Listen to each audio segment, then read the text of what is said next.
We come together this morning to remind one another to rest for a moment on the forming edge of our lives, to resist the headlong tumble into the next moment until we claim for ourselves awareness and gratitude, taking the time to look into one another's faces and see their communion, the reflection of our own eyes. This house of laughter and silence, memory and hope is hallowed by our presence together.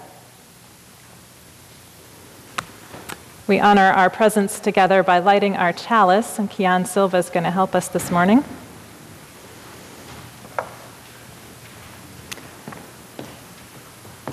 And as Kian lights the chalice, we'll say together the call to worship. Come, let us gather. We gather to celebrate the sacred within and among us. We come to seek spiritual growth and understanding. We strive to practice acceptance, forgiveness, and love. Together, we work to build a world with justice and compassion. Come, let us gather together. Thanks. As the busy, expectant, exciting time of Advent arrives this Sunday, we begin with words from Wendell Berry. When despair for the world grows in me, and I awake in the night in fear of what my life and my children's lives may be, I go and lie down where the wood drake rests in his beauty on the water, and the great heron feeds. I come into the peace of wild things who do not tax their lives with forethought of grief. I come into the presence of still water, and I feel above me the day-blind stars waiting with their light. For a time I rest in the grace of the world, and I am free.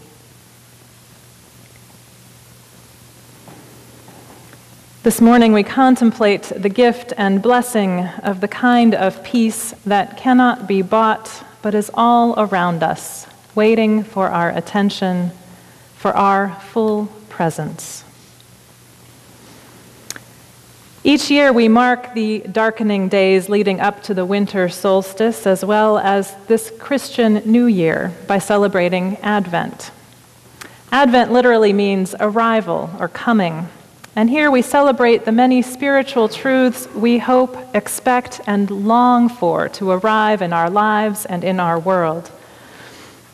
We decorate our meeting house, as we will do next week, and many of us also with our homes, with evergreens, to remind us that life flourishes even through this time of dark, short days, that there is indeed something about life that's eternal. And we put those evergreens into the circle of the wreath to remind us of the wholeness of life, the constancy of its cycles, the comfort of knowing we are connected. The pre-Christian symbols of the evergreens in a wreath, the candles lit symbolically as the days grow shorter, and the sense of hopeful expectation of the return of the sun merge with the very Christian story that over 2,000 years ago there was the miraculous arrival of a new baby born of a poor young mother who was the incarnation of God on this earth. So we mark this time of hopeful expectation, of longing for evidence of the sacred in our world, for the return of light, by lighting a candle each week for the eternal spiritual principles that speak to us this time of year. Each week, different members of our congregation light our Advent candles, and this morning, Jim May and Mary Blanchette will speak to us of peace.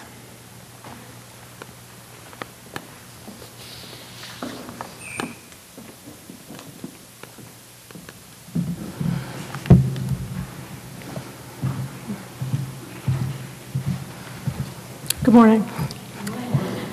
When I was asked to participate in an intervention for a friend who was killing himself with alcohol, I was scared. It was a nerve-wracking experience and risky. But when the day arrived and I expressed my love for him, what he meant to me, and how he could be helped, In the presence of 5 others who loved him also, he agreed to accept treatment, and there was an inner peace which was unmistakable. There was no conflict, no inner qualms, no insecurity or self-conscious doubt. That was a time of peace. We've had other moments like that, observing a milestone in a child's life, being part of a fine musical performance, working in a well-practiced team to accomplish something together, walking through the butterfly garden at the Museum of Science, running in the woods, that would be Mary, being at the bedside of a dying loved one. These are times when nothing else matters, times when we feel at peace with ourselves and the world. Often these moments come here, in this place, with the people in this room. In weeks filled with stress and bad news from everywhere, being here with you brings us peace. Not that those other stresses and conflicts go away. They don't. But finding these moments of peace helps us face them. That's one of the gifts, too, of this Christmas season. And that's what we're thinking about as we light this candle.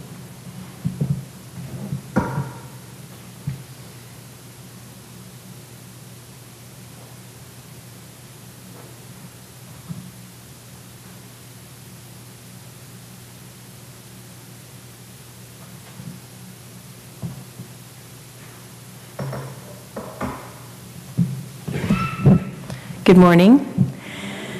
This is an excerpt from In Praise of Slowness by Carl Honoré.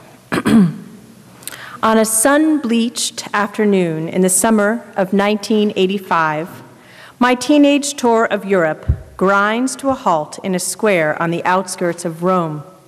The bus back into town is 20 minutes late and shows no signs of appearing. Yet the delay does not bother me. Instead of pacing up and down the sidewalk or calling the bus company to lodge a complaint, I slip on my Walkman, lie down on a bench, and listen to Simon and Garfunkel sing about the joys of slowing down and making the moment last. Every detail of the scene is engraved on my memory. 2 small boys kick a soccer ball around a medieval fountain. Branches scrape against the top of a stone wall. An old widow carries her vegetables home in a net bag. Fast forward 15 years and everything has changed. The scene shifts to Rome's busy airport, and I am a foreign correspondent rushing to catch a flight home to London. Instead of kicking down the cobblestones and feeling groovy, I dash through the departure lounge, silently cursing anyone who crosses my path at a slower pace. Rather than listen to folk music on a cheap Walkman, I talk on a mobile phone to an editor thousands of miles away. At the gate, I join the back end of a long lineup where there is nothing to do except, well, nothing. Only I am no longer capable of doing nothing. To make the wait more productive, to make it seem less like waiting, I start skimming the newspaper. And that is when my eyes come upon the article that will inspire me to eventually write a book about slowing down. The words that stop me in my tracks are, quote, the 1-minute bedtime story, unquote. To help parents deal with time-consuming tots, various authors have condensed classic fairy tales into 60-second sound bites. Think Hans Christian Andersen meets the executive summary. My first reflex is to shout, Eureka! At the time, I am locked into a nightly tug-of-war with my 2-year-old son who favors long stories read at a gentle, meandering pace. Every evening, though, I steer him towards the shortest books and read them quickly. We often quarrel.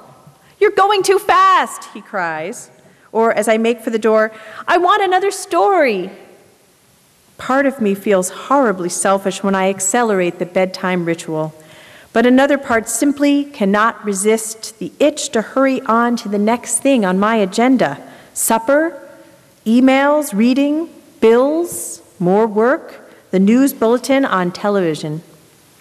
Taking a long, languid stroll through the world of Dr. Seuss is not an option. It is too slow. So at first glance, the 1-minute bedtime series sounds almost too good to be true.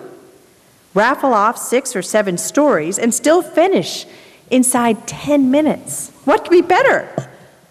Then, as I begin to wonder how quickly Amazon can ship me the full set, redemption comes in the shape of a counter question. Have I gone completely insane?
Slow, children.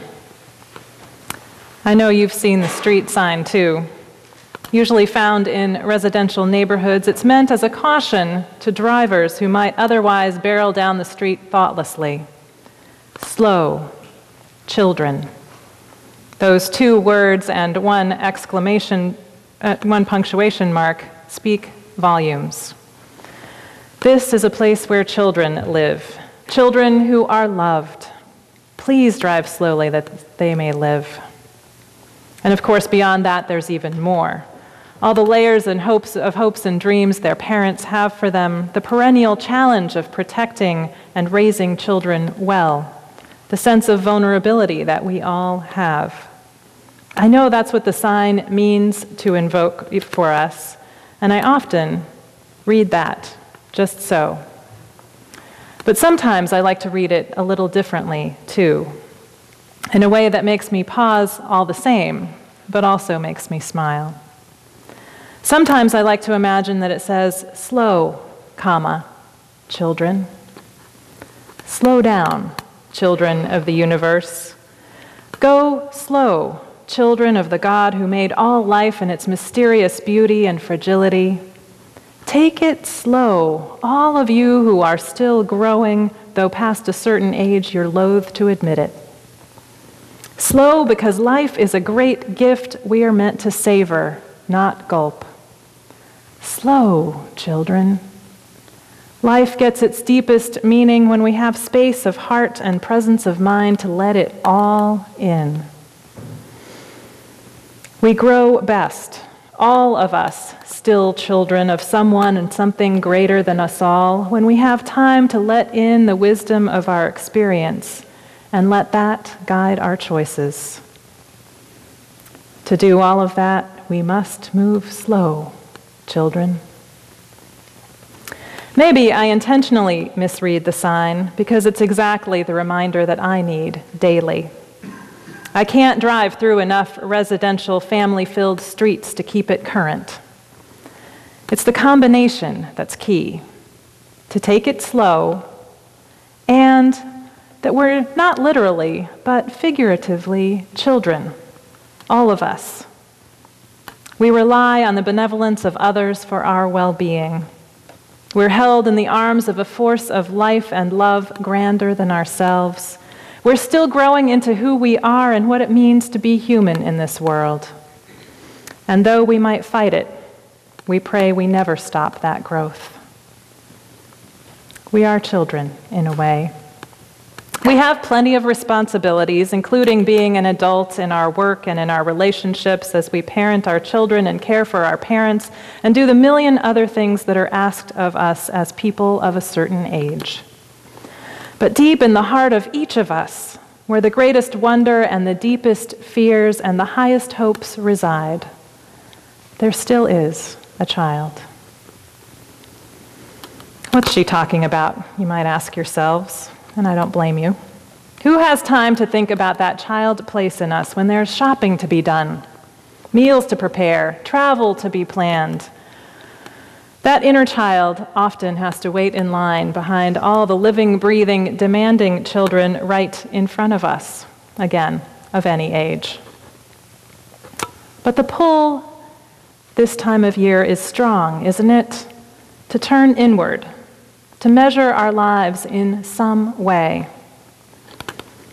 It might come somewhat uninvited, as a moment of irritation intertwined with a hint of inferiority as the shameless braggart in the family waxes eloquent about the accomplishments of children or self. Or it may be a welcome surprise, the chance to catch up with a distant cousin, an old friend, a faraway sibling, a beloved parent, and realizing a connection never before made. It's rare that we can escape the holiday season, no matter how hectic our lives are, without at least a moment of pause, in wonder, in celebration, in grief, in contemplation of the meaning of our lives. That place in us that's still someone's child, that growing, glorying, grieving place, comes a little closer to the surface this time of year. Its work is deep and real and true, and most poignant with us as the nights lengthen and festive lights are hung. It's there, waiting for a little attention, waiting for a chance for us to grow more fully into ourselves. As faiths around the world have known for millennia, we belong to the cycles of nature. As the earth pulls back its energy into itself, so must we. And a lot happens under that surface if we let it. The work can be full of joy, but it can also be tearful, angry, difficult. Slowing down means sitting squarely with the disappointments we'd shrugged off but still hold as wounds. It means letting in our sadness at the loss of loved ones we miss, especially this time of year. It means sitting with our own fears of inadequacy, our sorrows at mistakes we've made. So the outward pull of the season is surely an enticing escape. Shopping, lights, carols, shopping, food, shopping. The adults that we are in the outer world certainly have appearances to maintain and responsibilities to fill that make it seem somewhere between impossible and terrifically selfish to imagine we might spend any time navel-gazing in this frantic season. But this season is just a particularly bedazzled slice of what we do all year, isn't it? The speed of our lives is our very best inoculation against taking time to let ourselves deeply live them. It's something we know almost consciously, but can't seem to pull ourselves out of. It's often painfully comical how self-aware we can be and still find ourselves trapped. I can't tell you how many times I've been in a conversation with one or more other moms about our children's schedules, shaking our heads in dismay over how frantic family life feels and how we want to limit our children's activities and make things just a little more manageable. And inevitably, before we can come to any conclusion or reach any pacts of solidarity, someone has to leave to take a child to another game. When it comes to slowing down, stepping out of the rat race and aiming for depth, for quality of life, there's an enormous gap between where we are and where we want to be. And as you've heard me say before, in that gap is the work of faith, the work of the Spirit, the work of the church. That's where it takes root. In this season of faith in the coming of God in the most common and plain form to the most common and plain people, let us not be too busy to watch for the new life stirring in our own hearts. Let us make space not for the shoulds, but for the needs of our souls. If that's reveling in lights and taking in concerts and feeling excited by it all, do it. And if it's giving ourselves permission not to rush, to take a much-needed rest, to play, to reflect with dear friends, do that too. Remember also that the moments savored in stillness take us to great depth, though the world cries out against it at every turn. It could, in fact, be that the transformation we wait so fervently for in this season is the slowing down of the world, to readjust our internal clocks to sacred time, to envision a world transformed by a depth of living that honors the sacred in each and all and reminds us of what we really need, each other. Slow, children. Walk in barren woods without a rush. Curl up with a good book, though there are cards to be written. Play a board game with a loved one when the chores are not yet done. Slow, children. I know it's not what the sign means, but imagine with me for a moment that this is exactly the message we need to take in this Advent season. What if we let it play in our heads? Imagine it spoken to us in the voice most likely to make us gladly obey. A doting grandmother or wise grandfather, a goofy aunt or doddering uncle, a compassionate but stern friend. Slow, children. When memories of loved ones lost return as you miss them, baking the handed-down recipe without its signature chef, untangling lights without the smart aleck comments from Uncle Bob, missing the annual letter from the friend who passed away too soon. Slow, children. Slow with your tender heart. Slow with your fond memories. Slow as you let the loved ones who are still with you know a bit of what's stirring in your soul. Slow, children. Slow with the hurts and angers, the disappointments and dismay. Let them have their place too in the lengthening nights. Ask them what their uncomfortable truths have to teach you. Slow, children, with those knotted places in your bellies. And with the joys, especially slow with those, dear ones.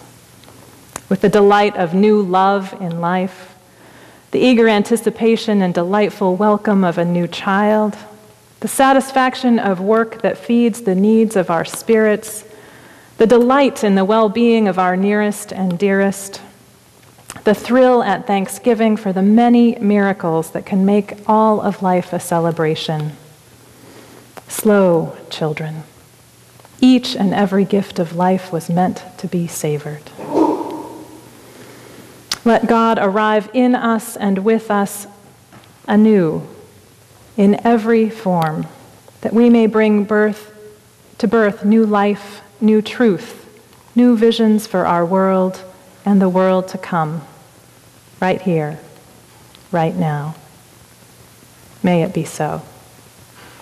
Amen.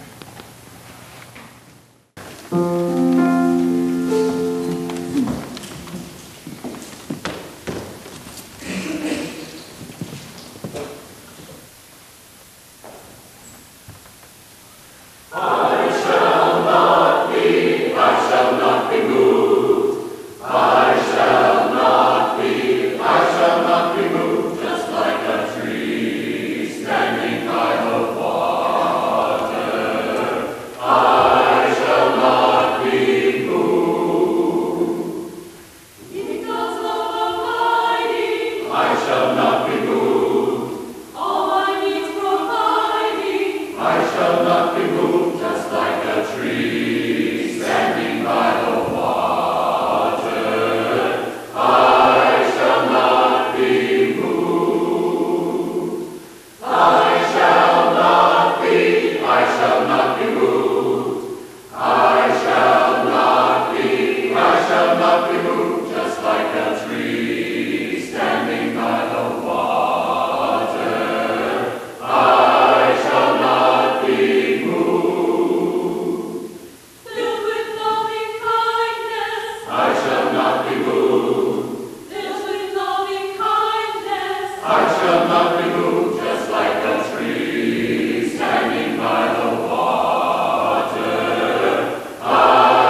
invite you to rise in body or spirit and join in singing our closing hymn, number 150, in the red hymnal, switcheroo, O come, Emmanuel.